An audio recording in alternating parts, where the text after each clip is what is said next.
Fisheries Minister, Honorable Elizabeth Afolikwe, Ade Obetina na dwaso na se man sa ministry no.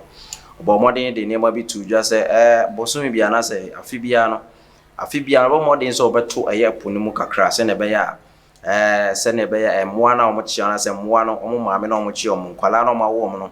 Ebedu so mbe bia nche so motumi anyi papa enti no last year oye bisa ma bibia tumi ekoso kama fefe ema ne oma nyina kire se ampa epona yetum no ade a ehu hia papa dan de nyina se yutumi tuma fish ne ye chi omsa na che se yutumi tuma ebe kakra bibia nche so motumi anyi pepe na omo ayefe aje so wotumi echi na oba obetumi awe na awe ne ye pa tumi se ampa omotumi anyi omaguro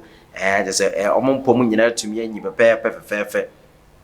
na afi we so no abomoden atumi akopiem wa ompona no a watumi akotum fe se ne be ya bibia betumi akoso kama na sa mre yi anase se ne watum fiti by this time no bia no age say 31st August na afi no ombetumi ebia ano na afi bibia tumi akoyi na che won a atumi eche nam ne nyina age so omuntumi enkoche nam ewo eposo ebiemo enkosi se omba bibia epono ano abesi anase 31st ne ba betwom August 31st betwom no ombetumi akwachi enam ni nyina se na bia betumi akokama ama won a etumi chinam no ene empo won a eto enam no nyina bibia betumi anje se enam ne de brewa obetumi won se ampa enam na de breme nya nkwala ma nya se nya nkete kora na de breme won a wotumi anyi pa on wedie mu a otumi se ampa nam yi ya de age so motumi anyi yie o maguru e woponi mu na nya se yakwachi nkete bia bra ba che na afi one cd ni je so otumi se nkete woni so na so wedie etoponi mu na se yutumi ekwachi enam no akire a omotumi ebeye kama ano na video bi a etwa egu social media ekire sene ye otumi eto ye eponi mu otumi se wone ni ministers anase ministers na anase ministry no nkrofo wo mu na afi no ya hemfo kakra na omotumi boa no atumi se ye man key safo ane so pa safo ano dente ade ye so papa otumi se wokita key no anaso kita safo ano ene ye chen se de wontum mfa won dan ni see kire se ampa so wodan ni se age so wotumi ato eponi mu a wotumi se wo bia ensi ano eba ne sa age se won ekochi nam nyina afrafo nyina ntumi enko afra enkochi enam ntumi emba biemu age se mra ebegu ano na fa bia tumi akokama na so video no wotumi se ya ade ya nika papa nkrofo nti ase se na akoya ade we se keke age se wotumi atoponi mu ana age se wotumi se nam social media manfo etumi se ampa ade ya nika ade ye fe na ntiremu no kire se wo aye nkranfo amamre mu no sa pepe na wo so wo ye no nkranfo amamre mu no wotumi ade ye safo ekogina ye poa no na se wotumi chim na kire se watuma ampa na je se won kire se wo maji atum se ampa wotumi atoponi mu a obia ni wo obetumi akwakosi ano empo aye na dwen se wo akoche enam esan se wotumi atum ne dia age se wanga sa yo san ebebie na afi a kire se ampa wo otum na wanga sa wasan ebia age se wotumi se amanfo ani atumi age se ne ekoye no ana gana fo so monti ase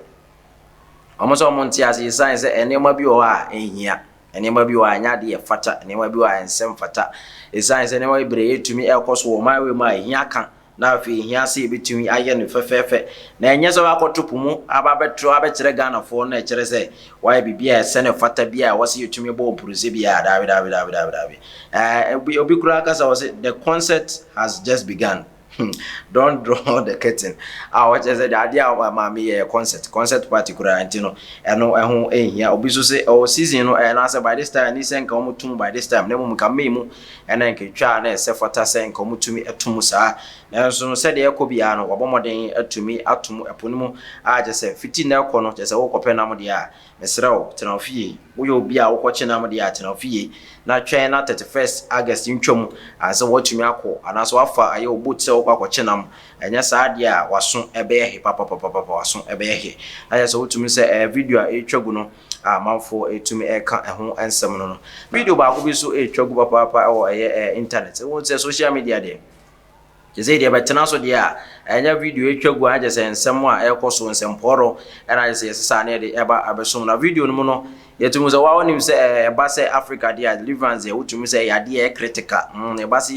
ye ji obi afiri ho boni mu de a enya gudi ye ntwen ma won be ye no be exchanges bia abrofo de ya wotumu se very polite ade na abrofo de ne efe Obon say, oh, spirit, go out. Get out of the body. And just a court, and just a be to me a comma. Your command just all Africa, the Obedu to me say, yes, have a critical and fighting content. Don't say, baby, do no, and ya ding, any, ya, you did 2 home, no, it to make sure be some pine, let just say, deliverance and no one, of course, on you to make sure be a session was a big bra, or to me so new places in locky, now so still, deliverance, and we are near deliverance now. Na deliverance we dey akobad so for there na adwen say o akopiriti otumi so aboabo ankrofo ano a otumi say enye a well developed area na mama ye nkurase bi kakra a otumi say wo piriti a kire mo wie na mama adum paibo time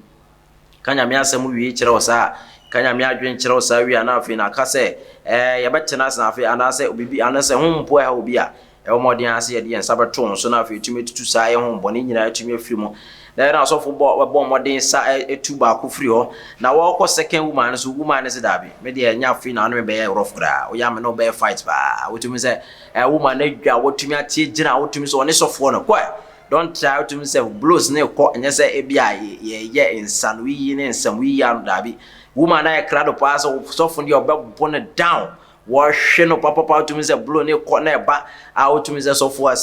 junior pastor ebo modern pastor so still junior pastor no honya den sa no honya den kora no honya den out to me say anko ya out to me say deliverance we there fight now call now feel out to me say physically woman no fit and half is no esan tie chi as I 2 in 1 to me say me no makabom wankasa oni padua no and half is ma asan be boa to me say no support woman pa to me say fight ya bro pastor no to me the blows kakra na nso no say the be ko bia na bia na wotumi atumi tutu eye nyina atumi ama no and video no etwa go to me say ampa fight na any yenyan papa fight ni there we dey anya small thing fight we dey mean referee bi antumi pata na to me say I say honhom nsem ntini pata honhom niema enti we dey asofo na angasa na beji abo no ho na fight bi e be ko no watumi atumi intercede na afi bi atumi akokama e kire na afo watumi abon deliverance na bi atumi akama efefe na so blow ni dey watumi age na watumi say ensem a etwa egu social media na so no ano ane yesoa ade ebe som attention tv ahwefo ye ka nyina ne se bomodin a so be subscribe no watumi a share do bi so atumi anya bi bomodin afre na ade ndi dwa bedin ade franco ku asante da so jebre ene da je hwe